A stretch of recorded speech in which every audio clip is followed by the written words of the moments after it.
한밤중에 한국대학병원 응급실은 시장 바닥처럼 시끄러웠다. 구급차 사이렌 소리, 의사가 간호사를 부르는 소리, 환자들의 신음소리. 모든 것이 뒤섞여 있었다. 그 혼란 속에서 임수아는 대기실 한쪽 구석에 웅크리고 앉아 있었다. 얼굴은 새빨갛게 달아올랐고 고개는 땅으로 파고들 기세였다. 그녀는 투명 인간이 되고 싶었다. 그녀를 이곳으로 오게 만든 상황은 누구에게도 말하기 힘든 너무나도 창피한 것이었다. 집에서 벌어진 강력 접착제 한 통과 약간의 부주의가 빚어낸 웃픈 사고. 이제 그녀의 두 손가락은 절대로 뗄 수 없을 것처럼 단단히 붙어 있었다. 임수아 환자분, 간호사의 호명에 그녀는 깜짝 놀랐다. 그녀는 모기만 한 목소리로 대답하고는 조심스럽게 치료실로 들어갔다. 심장은 전쟁터의 북소리처럼 울려댔다. 커튼이 열리고 그녀 앞에는 하얀 가운을 입은 젊은 의사가 서 있었다. 그는 조각처럼 잘생긴 얼굴을 가졌지만 무서울 정도로 차가운 인상이었다. 어디가 불편해서 오셨습니까?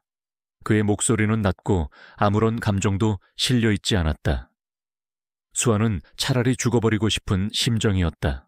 임수아는 26 재택근무를 하는 프리랜서 그래픽 디자이너였다. 그녀는 어렸을 때부터 내성적이고 수줍음이 많았다. 낯선 사람과 눈을 마주치는 것조차 어려워했고 사람들 앞에 나서는 것을 극도로 두려워했다. 그런 그녀에게 응급실이라는 공간은 그야말로 지옥과도 같았다. 사방에서 들려오는 고통스러운 신음소리, 바쁘게 오가는 의료진들의 날카로운 모습, 그리고 무엇보다 자신을 향해 쏟아질지도 모르는 호기심 어린 시선들까지. 모든 것이 그녀를 위축되게 만들었다. 사건의 발단은 아주 사소했다. 그녀는 밤늦게까지 디자인 작업을 하다가 아끼던 머그컵 손잡이가 부러진 것을 발견했다. 그녀는 대수롭지 않게 생각하고 서랍 속에 있던 강력 순간 접착제를 꺼내 수리를 시도했다. 하지만 피곤함에 지쳐있던 탓일까, 그녀는 실수로 접착제를 자신의 손가락 위로 쏟고 말았다. 그리고 당황한 나머지 반대편 손으로 접착제를 닦아내려다 그만 검지와 중지가 서로 단단히 붙어버리는 끔찍한 사태가 벌어진 것이었다.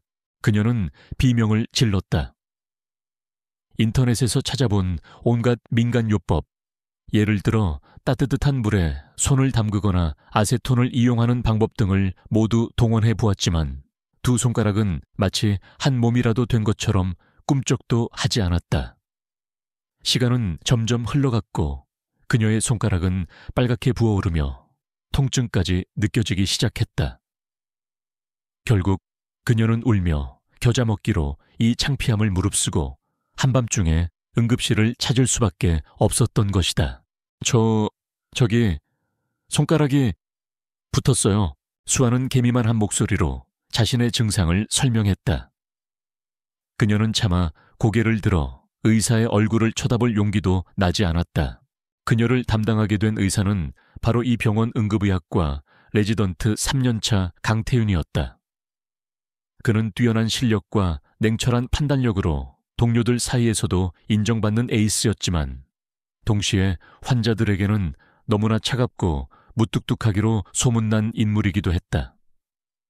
그는 환자의 감정보다는 오직 증상과 치료에만 집중했고 그의 앞에서는 그 어떤 환자도 함부로 엄살을 부리거나 불평을 늘어놓지 못했다. 태윤은 수아의 붙어버린 손가락을 잠시 살펴보더니 아무런 표정 변화 없이 말했다. 강력 접착제군요. 이런 환자분들 가끔 있습니다. 너무 걱정하지 마십시오. 금방 해결해 드릴 테니. 그의 목소리는 여전히 차가웠지만 이상하게도 그의 말에는 사람을 안심시키는 묘한 힘이 있었다. 그는 능숙한 솜씨로 의료용 용해제를 준비하고 조심스럽게 그녀의 손가락에 바르기 시작했다. 그의 손길은 생각보다 부드럽고 섬세했다. 조금 따가울 수 있습니다. 참으세요. 그는 치료를 하는 동안 불필요한 말 한마디 없이 오직 그녀의 손가락에만 집중했다.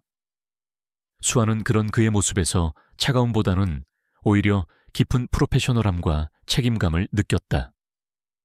그녀는 자신도 모르게 고개를 들어 그의 얼굴을 훔쳐보았다. 짙은 눈썹, 오똑한 콧날, 그리고 진지한 표정으로 환자를 대하는 그의 모습은 왠지 모르게 그녀의 심장을 두근거리게 만들었다. 시간이 얼마나 흘렀을까?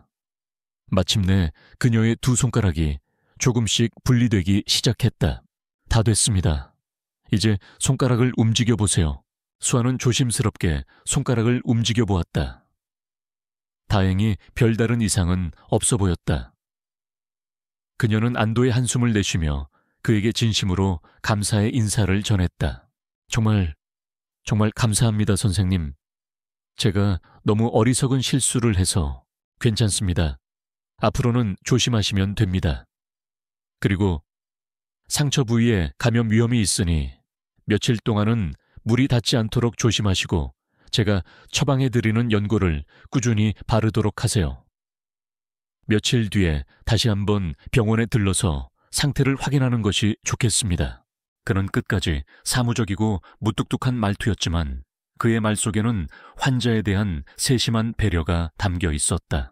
수아는 병원을 나서면서 자신도 모르게 자꾸만 강태윤이라는 의사를 떠올리고 있는 자신을 발견했다. 그의 차가운 눈빛, 무뚝뚝한 말투, 그리고 그녀의 손을 치료해주던 그의 따뜻하고 섬세했던 손길까지. 모든 것이 그녀의 마음속에 깊은 인상을 남겼다. 한편 수아를 치료해준 강태윤 역시 그녀에 대해 묘한 호기심을 느끼고 있었다.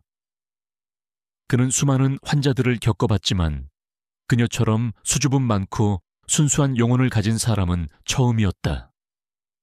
자신의 어처구니 없는 실수에 얼굴을 붉히면서도 끝까지 예의를 잃지 않으려 노력하던 그녀의 모습. 그리고 고맙다는 인사를 전하며 수줍게 웃던 그녀의 미소는 그의 얼어붙었던 마음 한구석을 미세하게 흔들어 놓았다. 그는 자신도 모르게 그녀의 차트를 다시 한번 들여다보았다. 임수아 26직업 프리랜서 디자이너. 그는 그녀의 이름과 나이, 그리고 직업을 나지막이 되뇌어 보았다. 그리고 며칠 뒤 그녀가 다시 병원을 찾았을 때 그녀와 다시 한번 이야기 나눠보고 싶다는 생각을 하게 되었다. 하지만 그는 아직 알지 못했다. 자신이 그저 평범한 환자 중 한 명이라고 생각했던 그 여자가 사실은 자신과 전혀 다른 세상에 살고 있는, 그리고 어쩌면 자신의 삶 전체를 뒤흔들게 될 운명적인 인연의 시작이 될 것이라는 것을. 그리고 자신이 사실은 대한민국 최고의 제약회사 태림제약회 유일한 상속자이자 아버지의 강요에 의해 의사가 된 비운의 백만장자라는 사실을 그녀가 알게 되었을 때 그들의 관계가 얼마나 복잡하고 위태로운 상황에 처하게 될지를. 응급실에서의 황당하고도 운명적인 만남. 그 만남은 이제 두 사람의 삶을 예기치 못한 방향으로 이끌어가기 시작하고 있었다. 강력 접착제 사건 이후 며칠 동안 임수하는 일에 제대로 집중할 수가 없었다. 그녀의 머릿속은 온통 응급실에서 만났던 그 차가운 의사 강태윤에 대한 생각으로 가득 차 있었다. 그의 무뚝뚝한 말투, 냉정한 표정, 그리고 자신의 손을 치료해주던 그의 섬세하고 따뜻했던 손길까지. 모든 것이 그녀의 마음속에 선명한 잔상으로 남아 그녀를 혼란스럽게 만들었다. 그녀는 자신도 모르게 그의 이름을 되뇌거나 며칠 뒤로 예약된 재진료 날짜를 손꼽아 기다리고 있는 자신을 발견하고는 화들짝 놀라곤 했다. 내가 왜 이러지? 그 사람은 그냥 환자를 치료해준 의사일 뿐인데. 수아는 애써 자신의 감정을 부정하려 했지만 그의 생각을 할 때마다 두근거리는 심장은 어쩔 수가 없었다. 그녀는 태어나서 처음으로 낯선 남자를 향한 설렘이라는 감정을 느끼고 있었던 것이었다. 한편 그 시각 한국대학병원 응급실. 강태윤 역시 며칠째 이상한 후유증에 시달리고 있었다. 그는 쉴 새 없이 밀려드는 응급 환자들을 치료하면서도 문득문득 자신의 손가락에 강력 접착제를 붙이고 나타났던 그 어리숙하고 수줍음 많던 여자 임수아를 떠올렸다. 그녀의 당황하던 표정, 어쩔 줄 몰라 하며 고개를 숙이던 모습, 그리고 마지막에 수줍게 웃으며 감사 인사를 전하던 그녀의 맑은 눈동자까지. 모든 것이 그의 머릿속을 떠나지 않고 맴돌았다. 그는 평생을 감정의 동요 없이 오직 이성과 논리로만 살아왔다. 특히 의사가 된 이후로는 환자를 오직 치료해야 할 대상으로만 생각하며 그 어떤 사적인 감정도 배제하려 노력해왔다. 하지만 임수아라는 여자는 그의 그 굳건했던 철벽을 아주 조금씩 그러나 분명하게 허물어뜨리고 있었다. 사실 그에게는 숨겨진 비밀이 있었다. 그는 단순히 병원에서 월급을 받는 평범한 레지던트 의사가 아니었다. 그는 바로 대한민국 최고의 제약회사인 태림제약계 유일한 상속자이자 수천억 대의 자산을 가진 젊은 백만장자였다. 그의 아버지인 강 회장은 아들 태윤이 자신을 이어 그룹을 이끌어주기를 간절히 바랐지만 태윤은 아버지의 뜻을 거역하고 의사의 길을 선택했다. 그에게는 지울 수 없는 과거의 상처가 있었다. 몇 년 전 그가 가장 사랑했던 어머니가 갑작스러운 심장마비로 그의 눈앞에서 쓰러졌지만 당시 의학 지식이 전무했던 그는 아무런 응급처치도 하지 못한 채 속수무책으로 어머니의 죽음을 지켜봐야만 했다. 그날 이후 그는 깊은 죄책감과 무력감에 시달렸고 다시는 자신처럼 소중한 사람을 허무하게 잃는 사람이 생기지 않도록 하겠다는 다짐으로 뒤늦게 의학 공부를 시작하여 험난한 응급의학과 의사의 길을 걷고 있었던 것이었다. 그는 아버지의 부와 권력을 거부하고 오직 자신의 힘으로 생명을 살리는 의사로서의 삶에서 진정한 보람과 의미를 찾으려 했다. 하지만 그의 마음속 깊은 곳에는 여전히 사람에 대한 불신과 세상에 대한 냉소 그리고 지울 수 없는 외로움이 자리 잡고 있었다. 그런 그의 삶에 임수아라는 여자가 예기치 않게 나타난 것이었다. 그녀의 순수함과 진솔함은 그의 굳게 닫혔던 마음의 문을 두드렸고 그녀의 어설프지만 따뜻한 모습은 그의 메말랐던 감성을 자극했다. 그는 자신도 모르게 그녀에게 끌리고 있었고 그녀에 대해 더 알고 싶다는 강한 호기심을 느끼고 있었다. 김 간호사, 지난번에 손가락 접착제 때문에 왔던 임수아 환자분, 내일 재진료 예약되어 있죠? 태윤이 무심한 척 간호사에게 물었다. 네, 선생님. 내일 오후 2시에 예약되어 있습니다. 그런데 그분은 왜요? 무슨 문제라도 있나요? 아니, 그냥 상처 부위가 제대로 아물었는지 확인해봐야 할 것 같아서. 그리고 접착제 성분 때문에 피부 알레르기 반응이 나타날 수도 있으니 경과를 좀 더 지켜볼 필요가 있겠어. 그는 지극히 사무적인 이유를 둘러댔지만 그의 마음은 이미 내일 오후 2시만을 손꼽아 기다리고 있었다. 드디어 약속된 재진료 날. 수아는 며칠 동안 고민하여 고른 가장 단정한 옷을 입고 떨리는 마음으로 병원을 찾았다. 그녀는 다시 한번 그를 마주한다는 사실에 심장이 두근거렸지만 동시에 그를 다시 볼 수 있다는 생각에 설레는 마음을 감출 수 없었다. 진료실에서 다시 마주한 강태윤은 여전히 차갑고 무뚝뚝한 표정이었지만 그의 눈빛은 이전보다 조금 더 부드러워져 있는 듯했다. 그는 꼼꼼하게 그녀의 손가락 상처를 확인하고 몇 가지 질문을 던졌다. 상처는 잘 아물고 있군요. 통증이나 다른 이상 증세는 없었습니까? 네, 선생님. 덕분에요. 정말 감사합니다. 진료는 금방 끝났다. 수아는 아쉬운 마음을 감추고 자리에서 일어서려 했다. 바로 그때 태윤이 그녀를 불러 세웠다. 임수아 씨, 그가 처음으로 그녀의 이름을 불렀다. 혹시 잠시 시간 괜찮으시면 저와 함께 커피나 한잔 하시겠습니까? 환자분의 상태에 대해 좀 더 자세히 물어보고 싶은 것도 있고 해서요. 그의 갑작스러운 제안에 수아는 너무나 놀라 얼굴이 빨개졌지만 차마 그의 제안을 거절할 수는 없었다. 두 사람은 병원 근처 작은 카페에 마주 앉았다. 어색한 침묵이 흘렀지만 그 침묵은 결코 불편하지 않았다. 오히려 서로를 향한 호기심과 설렘으로 가득 찬 기분 좋은 긴장감이 감돌았다. 태윤은 그녀에게 그녀의 직업인 그래픽 디자인에 대해 물었고, 수아는 수줍어하면서도 자신의 일에 대한 열정과 자부심에 대해 이야기했다. 태윤은 그녀의 이야기에 진지하게 귀를 기울여 주었고, 때로는 날카로운 질문으로 그녀의 창의적인 생각들을 자극하기도 했다. 수아 역시 그의 해박한 지식과 논리적인 사고방식에 감탄하며 그가 단순히 차가운 의사가 아니라 매우 지적이고 매력적인 사람이라는 것을 깨닫게 되었다. 그녀는 자신도 모르는 사이에 그에게 점점 더 깊이 빠져들고 있는 자신을 발견했다. 하지만 그녀는 여전히 그의 진짜 정체에 대해서는 아무것도 알지 못했다.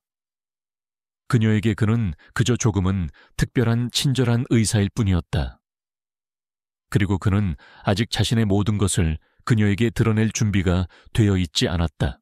두 사람은 시간 가는 줄 모르고 대화를 나누었고 어느새 헤어져야 할 시간이 다가왔다. 오늘 정말 즐거웠습니다, 선생님. 아니, 태윤 씨. 수아가 용기를 내어 말했다. 나도 즐거웠습니다, 수아 씨.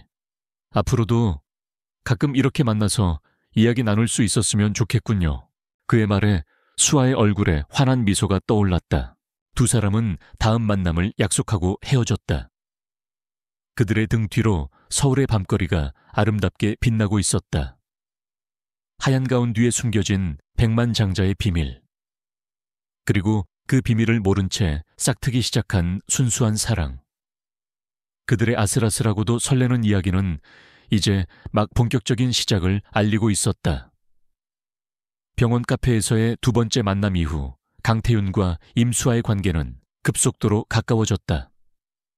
그들은 일주일에 두세 번씩 만남을 가졌고 함께 저녁을 먹고 영화를 보고 한적한 공원을 산책하며 평범한 연인들처럼 소소한 행복을 나누었다.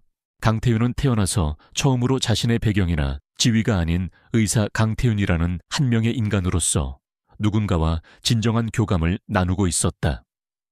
그는 수아와 함께 있을 때만큼은 냉철한 경영인의 후계자도 생사의 경계를 넘나드는 응급실 의사도 아니었다. 그는 그저 한 여자를 사랑하는 평범한 남자일 뿐이었다. 그는 수아의 순수하고 따뜻한 마음 앞에서 자신의 모든 것을 내려놓고 아주 오랜만에 느껴보는 편안함과 안정감을 만끽했다. 임수아 역시 마찬가지였다. 그녀는 태윤과 함께하는 시간 속에서 과거의 상처와 수줍음 많던 자신을 잊고 새로운 자신을 발견해 가고 있었다.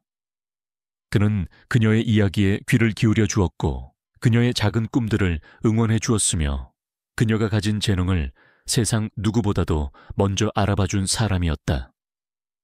그녀의 마음속에서 그를 향한 사랑은 날이 갈수록 깊어지고 단단해졌다.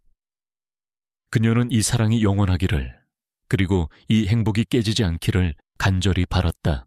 하지만 그녀의 마음 한구석에는 여전히 풀리지 않는 작은 의문과 함께 희미한 불안감이 자리 잡고 있었다.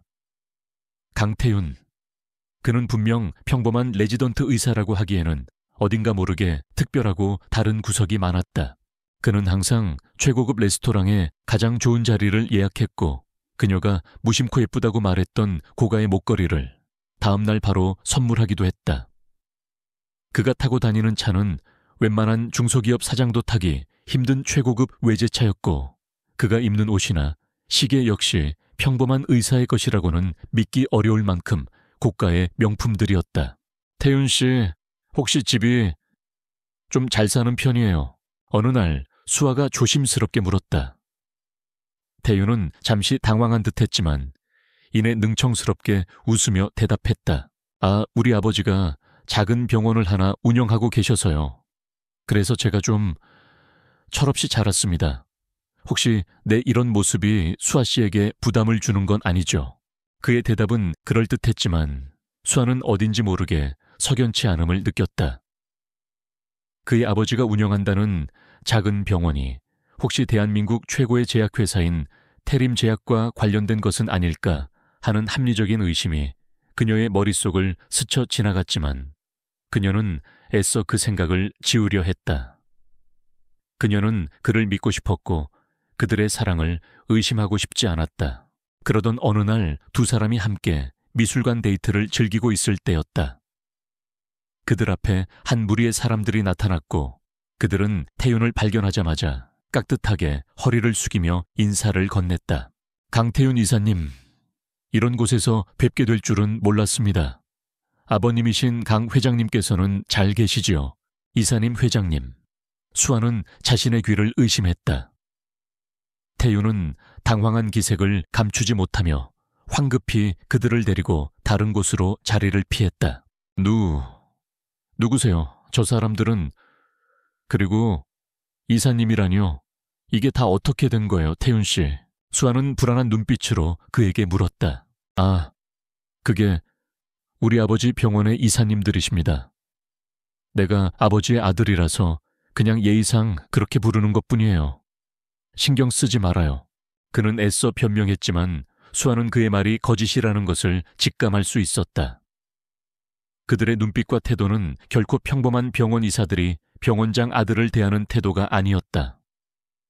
그 안에는 존경과 함께 어떤 두려움마저 서려 있었다. 그날 이후 수아의 마음속 의심은 점점 더 커져만 갔다. 그녀는 그를 사랑했지만 동시에 그가 자신에게 무언가를 숨기고 있다는 생각에 불안하고 서운했다.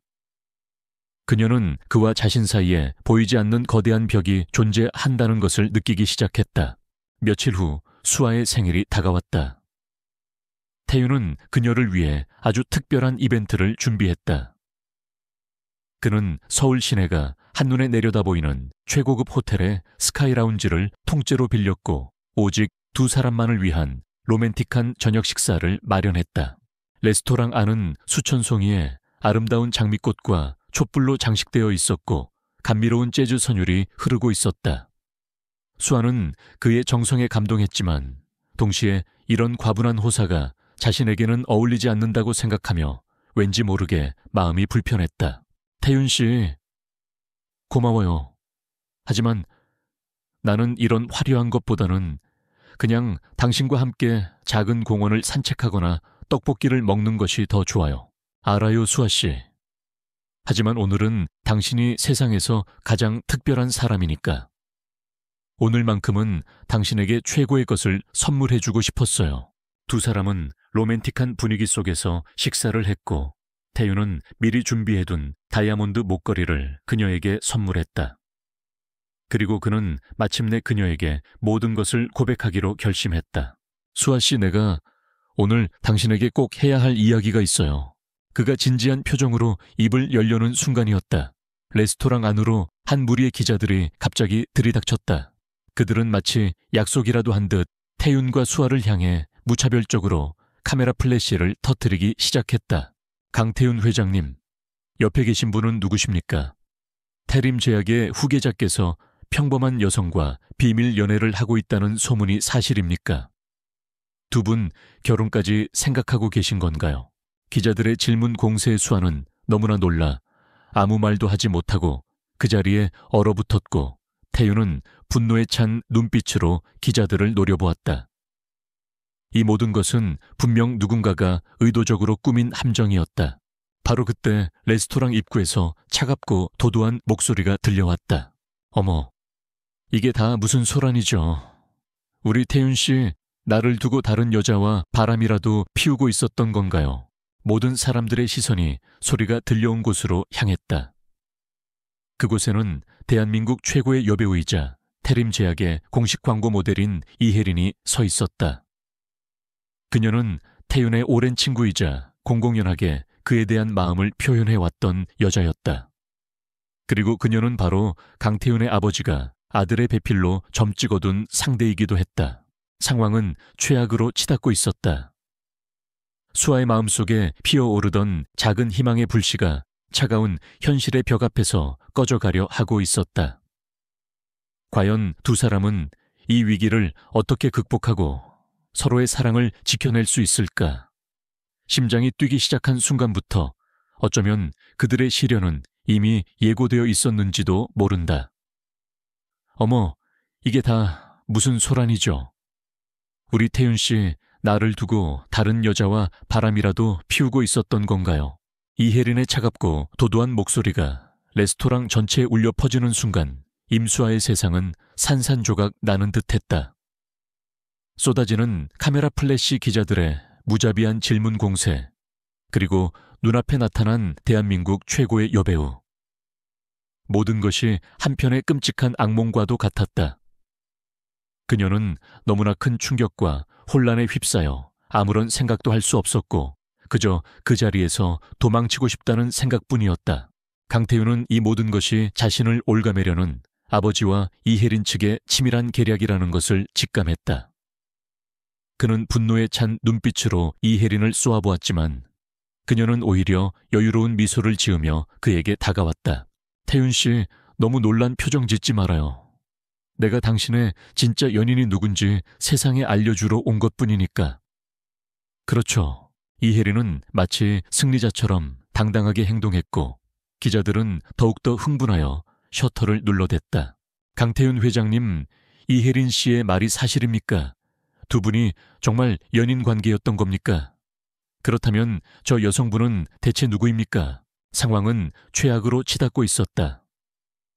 태윤은 이대로 가다가는 수아가 더 큰 상처를 받게 될 것이라고 판단했다. 그는 가장 먼저 수아를 보호해야 했다. 그는 수아의 손목을 잡고 그녀를 자신의 등 뒤로 숨기며 기자들을 향해 단호하게 말했다. 모두 그만하시죠. 지금 이 시간부로 제 사생활에 대한 모든 허위, 사실, 유포와 무분별한 취재에 대해서는 법적으로 강력하게 대응할 것입니다. 그리고 제 옆에 있는 이 사람 임수아 씨는 내가 사랑하는 여자입니다. 이혜린 씨와의 관계는 이미 오래전에 끝난 과거일 뿐이며 그 어떤 의미도 없습니다. 그의 폭탄 선언에 기자들은 다시 한번 술렁였고 이혜린의 얼굴은 분노와 굴욕감으로 일그러졌다. 태윤은 더 이상 그들의 반응에 아랑곳하지 않고 경호원들의 호의를 받으며 수아를 데리고 레스토랑을 빠져나왔다. 차 안에서 수아는 아무 말도 하지 못한 채 창밖만 바라보고 있었다. 그녀의 얼굴에는 눈물 자국이 선명했고 온몸은 가늘게 떨리고 있었다. 태윤은 그런 그녀의 모습을 보며 가슴이 미어지는 듯한 아픔을 느꼈다. 수아 씨, 미안해요. 내가 모든 것을 망쳤어요. 처음부터 당신에게 솔직하게 말했어야 했는데. 그의 진심 어린 사과에 수아가 천천히 고개를 돌려 그를 바라보았다. 그녀의 눈빛에는 더 이상 사랑이나 설렘이 남아있지 않았다. 오직 깊은 배신감과 함께 넘을 수 없는 거대한 벽을 확인한 자의 차가운 절망감만이 가득할 뿐이었다. 당신은 나를 속였어요. 강태윤 씨, 아니, 강태윤 회장님. 당신은 처음부터 내게 진실을 말하지 않았어요.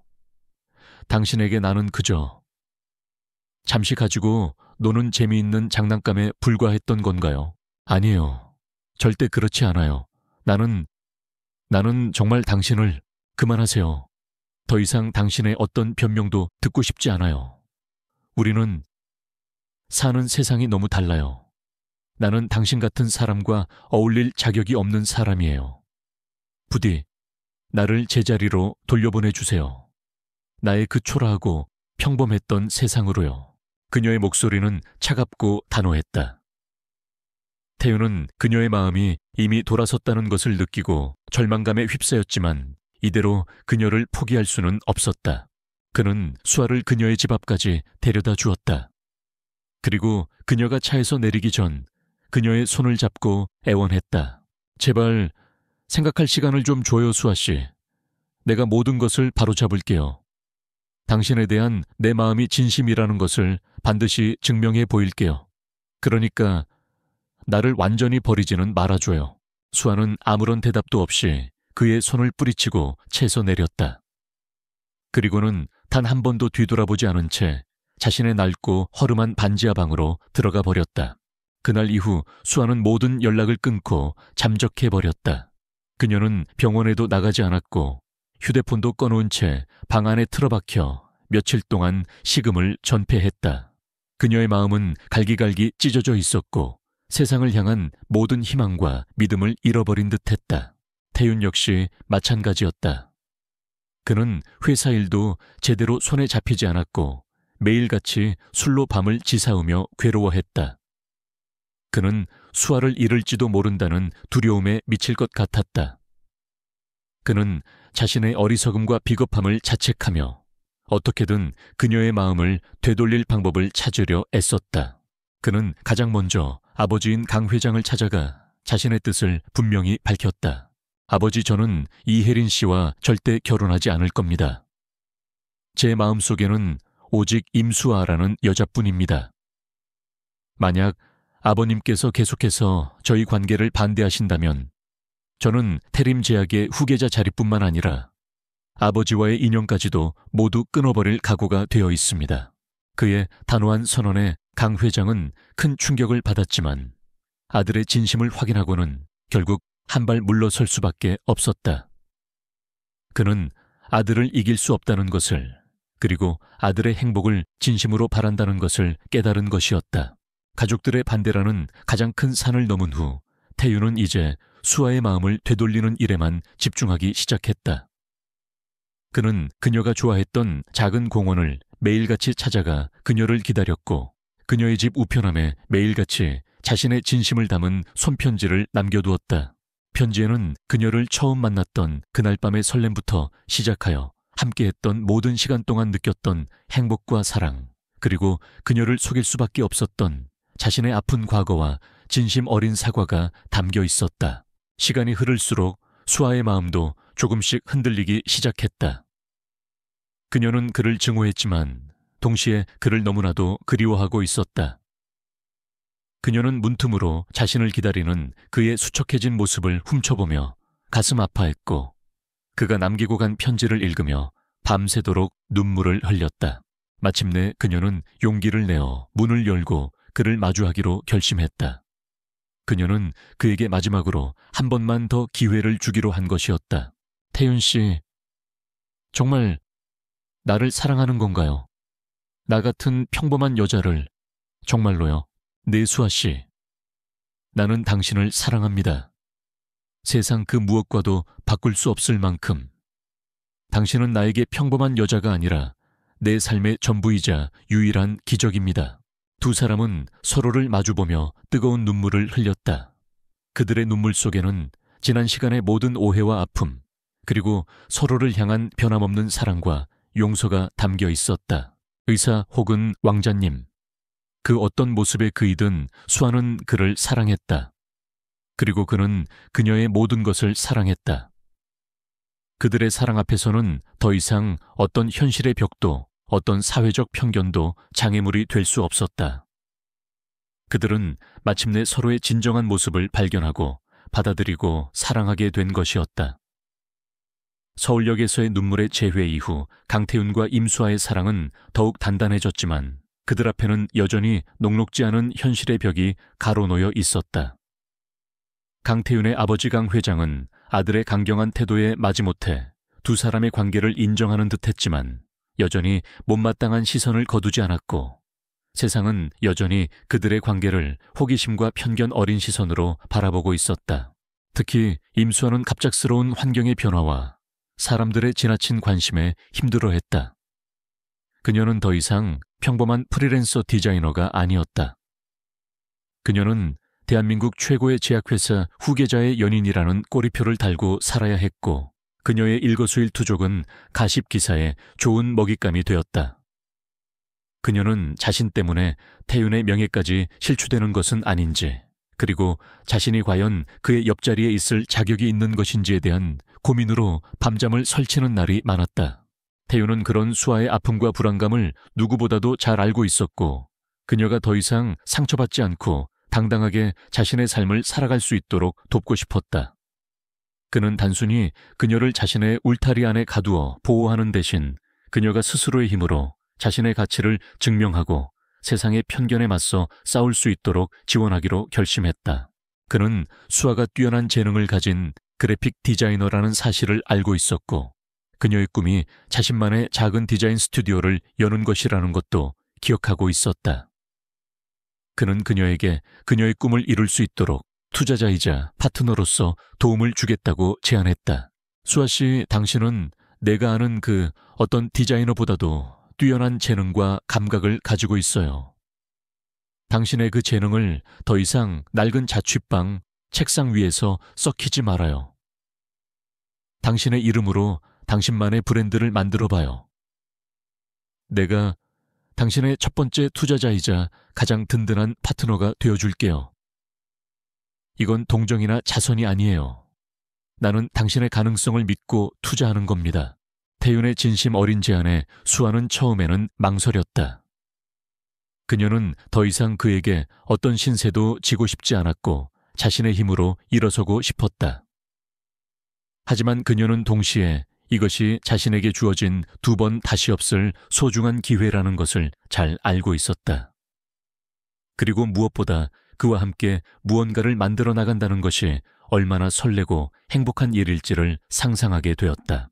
고민 끝에 그녀는 그의 제안을 받아들이기로 결심했다. 그날부터 두 사람의 새로운 프로젝트가 시작되었다. 그들은 함께 작은 사무실을 얻고 수아 디자인이라는 이름의 스튜디오를 열었다. 태윤은 자신의 경영 노하우와 인맥을 총동원하여 수아의 사업을 도왔고 수아는 자신의 모든 열정과 재능을 쏟아부어 최고의 디자인 결과물들을 만들어냈다. 그 과정이 결코 쉽지만은 않았다.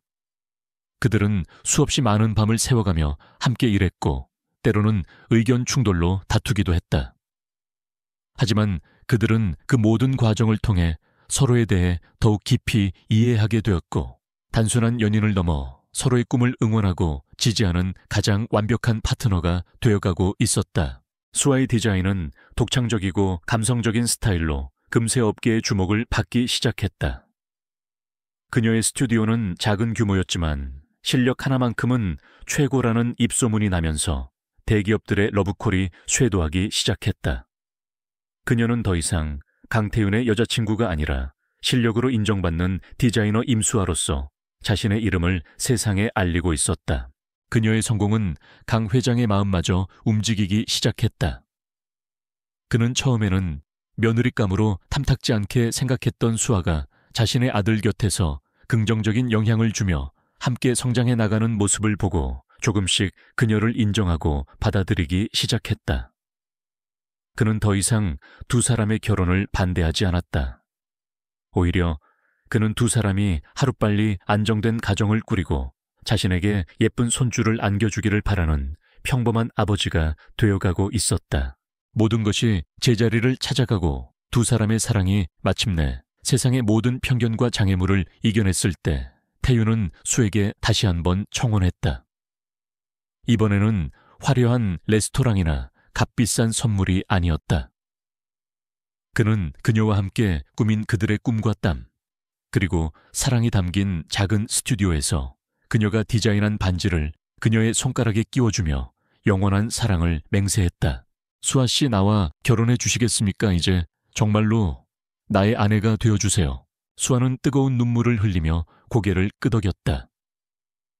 그녀의 마음속에는 그에 대한 깊은 사랑과 함께 그와 함께라면 그 어떤 어려움도 이겨낼 수 있다는 굳건한 믿음이 자리 잡고 있었다. 과거의 상처와 현실의 벽 앞에서 흔들렸던 그들의 사랑은 이제 함께 새로운 미래를 만들어 나가는 과정 속에서 더욱 단단하고 성숙해져 있었다. 그들은 서로에게 단순히 사랑하는 연인이 아니라 서로의 꿈을 이루어주는 가장 든든한 조력자이자 파트너였던 것이다.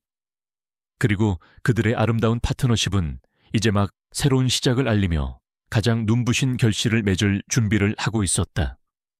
임수아의 작은 디자인 스튜디오에서 나눈 강태윤의 진심 어린 청혼 이후 두 사람의 관계는 세상 그 누구도 막을 수 없는 단단한 사랑으로 결실을 맺을 준비를 하고 있었다. 더 이상 그들 사이에는 어떤 오해나 불안감도 존재하지 않았다. 오직 서로를 향한 깊은 신뢰와 사랑을 바탕으로 함께 만들어갈 아름다운 미래를 꿈꾸는 일만이 그들을 기다리고 있을 뿐이었다. 강태윤의 아버지 강 회장은 두 사람의 결혼을 누구보다도 기뻐하며 세상에서 가장 화려하고 성대한 결혼식을 열어주고 싶어 했다. 하지만 태윤과 수아는 정중하게 그의 제안을 거절했다. 그들은 자신들의 사랑이 부와 명예로 과시되는 것을 원치 않았고 오직 두 사람의 진심과 그들을 아끼는 소수의 사람들만이 함께하는 소박하지만 의미 있는 결혼식을 올리고 싶었다. 두 사람은 오랜 상의 끝에 결혼식 장소로 한적한 교회의 작은 성당을 선택했다.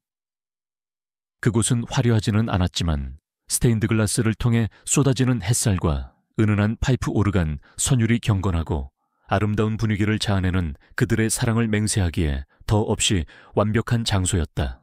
결혼 준비는 차근차근 진행되었다. 수아는 자신의 뛰어난 디자인 감각을 발휘하여 직접 청첩장과 예식장 장식을 디자인했고, 태윤은 그녀의 모든 결정을 존중하며 뒤에서 묵묵히 그녀를 지원했다. 그 과정에서 두 사람은 때로는 사소한 의견 차이로 다투기도 했지만 이내 서로의 다름을 이해하고 존중하며 더욱 깊은 사랑을 확인하곤 했다. 마침내 많은 사람들의 축복 속에서 두 사람의 결혼식이 열리는 날이 밝았다. 작은 성당 안은 순백의 꽃들과 향기로운 촛불, 그리고 두 사람의 앞날을 축복하기 위해 모인 소수의 하객들로 가득 차 있었다. 하객석에는 강태윤의 아버지 강 회장과 그의 가족들, 그리고 수아의 어머니와 남동생 그녀의 오랜 친구들이 함께 자리하여 두 사람의 새로운 시작을 지켜보고 있었다. 서로 다른 세계에 속해 있던 두 가족이 사랑이라는 이름 아래 마침내 하나가 되는 순간이었다. 신랑 입장 순서가 되자 최고급 턱시도를 차려입은 강태윤이 늠름한 모습으로 버진 로드를 걸어 들어왔다. 그의 얼굴에는 긴장감과 함께 세상 모든 것을 다 가진 듯한 행복한 미소가 가득했다. 그의 뒤를 이어 오늘의 주인공인 신부 임수아가 아버지의 손을 잡는 대신 그녀의 남동생의 손을 잡고 수줍은 미소와 함께 등장했다. 그녀는 화려한 명품 드레스 대신 자신이 직접 디자인하고 만든 심플하면서도 우아한 실크 드레스를 입고 있었다. 그녀의 손에는 화려한 부케 대신 그녀가 직접 키운 들꽃으로 만든 작은 꽃다발이 들려 있었다. 그녀의 모습은 그 어떤 신부보다도 더 순수하고 아름답게 빛나고 있었다. 단상 앞에 마주선 두 사람은 서로의 눈을 바라보며 떨리는 목소리로 사랑을 서약했다. 나 강태윤은 오늘 이 자리에서 내 삶의 유일한 빛이자 구원자인 신부 임수아를 아내로 맞이하여 기쁠 때나 슬플 때나 부유할 때나 가난할 때나 아플 때나 건강할 때나 항상 그녀를 사랑하고 존중하며 영원히 그녀의 곁을 지키는 든든한 남편이 될 것을 여기 계신 모든 분들 앞에서 엄숙히 맹세합니다. 나 임수아는 오늘 이 자리에서 나의 얼어붙었던 마음을 녹여주고 새로운 삶을 선물해준 신랑 강태윤을 남편으로 맞이하여 그의 모든 것을 사랑하고 그의 아픔을 보듬어주며 세상 그 어떤 시련과 역경 속에서도 그의 손을 놓지 않고 평생 그의 곁을 지키는 현명한 아내가 될 것을 여기 계신 모든 분들 앞에서 엄숙히 맹세합니다. 두 사람의 진심 어린 서약에 하객들은 뜨거운 박수갈채를 보냈고 주례를 맡은 신부님은 두 사람의 앞날에 하나님의 축복이 가득하기를 기도해 주었다. 두 사람은 모두의 축복 속에서 감미로운 입맞춤을 나누었고 그 순간 성당의 스테인드 글라스를 통해 쏟아져 내린 햇살이 마치 그들의 사랑을 축복하듯 두 사람을 따뜻하게 감싸 안았다. 결혼식이 끝난 후 하객들은 성당 옆 작은 정원에 마련된 피로연 장소로 이동하여 즐거운 시간을 보냈다. 피로연은 격식에 얽매이지 않는 자유롭고 편안한 분위기 속에서 진행되었다. 최고급 뷔페 음식과 함께 라이브 밴드의 감미로운 음악이 울려 퍼졌고 사람들은 함께 춤을 추고 노래를 부르며 두 사람의 결혼을 진심으로 축하해 주었다. 강 회장은 며느리가 된 수아의 손을 잡고 우리 아들 녀석을 잘 부탁하네, 세아가. 그리고 그동안 마음고생시킨 것 정말 미안했네. 라며 진심 어린 사과와 함께 따뜻한 축복을 건넸다. 수아 역시 그의 진심을 느끼고 감사의 눈물을 흘리며 그의 손을 마주 잡았다. 결혼식의 하이라이트는 태윤이 수아를 위해 준비한 특별한 축가였다. 그는 직접 기타를 치며 수아를 처음 만났던 그날 밤의 감정과 그녀를 향한 자신의 사랑을 담아 만든 노래를 불렀다. 그의 감미롭고 진솔한 노랫소리는 하객들의 마음을 깊이 울렸고 수아는 세상에서 가장 행복한 미소와 함께 감동의 눈물을 흘렸다. 그날 밤 모든 파티가 끝난 후 두 사람은 단둘이 남아 밤하늘의 별들을 바라보았다. 오늘 정말 꿈만 같아요. 내가 정말 당신의 아내가 되었다는 게 믿기지 않아요. 수아가 행복에 겨운 목소리로 속삭였다. 나도 마찬가지예요, 수아 씨. 당신이라는 기적이 나에게 찾아왔다는 게 아직도 믿기지 않아요. 태윤은 그녀의 어깨를 감싸 안으며 대답했다. 우리 앞으로 정말 행복하게 잘 살 수 있겠죠. 그럼요. 물론이죠. 우리가 함께라면 그 어떤 어려움도 두렵지 않아요. 내가 평생 당신을 지켜주고 세상에서 가장 행복한 여자로 만들어 줄게요. 약속해요. 두 사람은 서로의 눈을 바라보며 영원한 사랑을 다시 한번 맹세했다. 한때는 응급실에서의 황당한 만남으로 시작되었던 그들의 인연은 이제 영원한 약속과 함께 가장 아름다운 결실을 맺은 것이었다. 그들의 미래를 위한 약속은 그렇게 가장 완벽하고 행복하게 마무리되고 있었다. 강태윤과 임수아의 아름다운 결혼식 이후 두 사람의 삶에는 동화 같은 행복과 함께 새로운 시작이 펼쳐졌다. 그들은 더 이상 과거의 상처나 사회적 편견에 얽매이지 않았다. 오직 서로를 향한 깊은 사랑과 신뢰를 바탕으로 함께 만들어가는 소중한 하루하루를 살아가고 있을 뿐이었다. 결혼 후 임수아는 더 이상 수줍음 많고 자신감 없던 과거의 그녀가 아니었다. 그녀는 남편 강태윤의 든든한 지지와 사랑 속에서 자신의 재능을 마음껏 펼치며 성공적인 그래픽 디자이너이자 사업가로 성장해 나갔다. 그녀가 설립한 작은 디자인 스튜디오 수아 디자인은 독창적이고 감성적인 스타일로 업계의 주목을 받았고 국내외 유수의 기업들로부터 러브콜을 받는 유명한 회사로 발전했다. 그녀는 자신의 능력으로 당당하게 성공을 일구어냈고 많은 젊은 여성들에게 희망과 영감을 주는 롤모델이 되었다. 강태윤 역시 결혼 후 더욱 안정되고 성숙한 모습으로 변해갔다. 그는 여전히 응급실 의사로서의 삶과 태림제약의 후계자로서의 삶, 그 두 가지의 무거운 책임감 속에서 살아가고 있었지만 더 이상 과거처럼 차갑고 고독하지 않았다. 그의 곁에는 언제나 그의 마음을 이해하고 보듬어주는 아내 수아가 있었고 그녀의 존재는 그에게 세상 그 어떤 것과도 바꿀 수 없는 가장 큰 힘이자 안식처였다. 그는 아내의 영향으로 태림제약을 단순히 이윤만을 추구하는 기업이 아니라 사회적 책임을 다하고 생명을 존중하는 따뜻한 기업으로 만들어 나가기 위해 노력했다. 몇 년 후 그들의 사랑스러운 아이들이 태어났다. 아빠를 닮아 총명하고 엄마를 닮아 따뜻한 마음을 가진 아들과 딸 쌍둥이였다. 아이들의 맑은 웃음소리는 그들의 집을 더욱 행복하고 활기찬 공간으로 만들어 주었고 태윤과 수아는 세상 누구보다도 행복한 부모가 되어 아이들을 사랑으로 키워나갔다. 어느덧 결혼 5주년을 맞이한 날 태윤과 수아는 아이들을 잠시 부모님 댁에 맡기고 단둘이서 그들의 특별한 추억이 담긴 장소, 바로 그들이 처음으로 제대로 된 데이트를 즐겼던 병원 근처의 작은 카페를 다시 찾았다. 모든 것이 변함없었지만 이제 그들의 위상과 마음가짐은 완전히 달라져 있었다. 여보, 기억나요? 우리가 여기서 처음 만났던 거. 그때 내가 얼마나 긴장하고 어색해했는지 지금 생각해도 얼굴이 화끈거리네요. 수아가 장난스럽게 웃으며 말했다. 그럼요, 어떻게 있겠어요. 그때 당신 정말 볼만했는데. 하지만 나는 그때 이미 당신에게 반했는지도 몰라요. 그렇게 수줍어하면서도 자신의 꿈에 대해 이야기할 때 반짝이던 당신의 그 눈빛을 잊을 수가 없었으니까. 태윤이 그녀의 손을 잡으며 대답했다. 나는 당신 덕분에 진정한 사랑이 무엇인지, 그리고 진정한 행복이 어디에 있는지를 깨닫게 되었어요. 당신은 내 인생을 송두리째 바꿔놓은 하늘이 내게 보내준 가장 큰 선물이에요. 고마워요, 내 곁에 와줘서. 그리고 사랑합니다.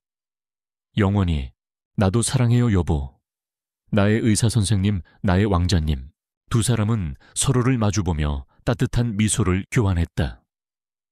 그들의 눈빛 속에는 지난 시간 함께 쌓아온 깊은 사랑과 신뢰, 그리고 앞으로 함께 만들어갈 영원한 미래에 대한 약속이 담겨 있었다. 응급실에서의 황당하고도 운명적인 만남. 한 여자의 말 못할 사정과 한 남자의 숨겨진 비밀. 그것이 만들어낸 기적 같은 인연은 그렇게 세상에서 가장 아름답고 완벽한 사랑의 결실을 맺었다. 그리고 그들의 이야기는 우리에게 진정한 사랑은 어떤 상황 속에서도 피어날 수 있으며 서로의 아픔과 상처까지도 보듬어 안을 때 비로소 완성된다는 것을 다시 한번 일깨워주고 있었다. 응급실에서 시작된 그들의 사랑은 이제 영원히 계속될 것이었다.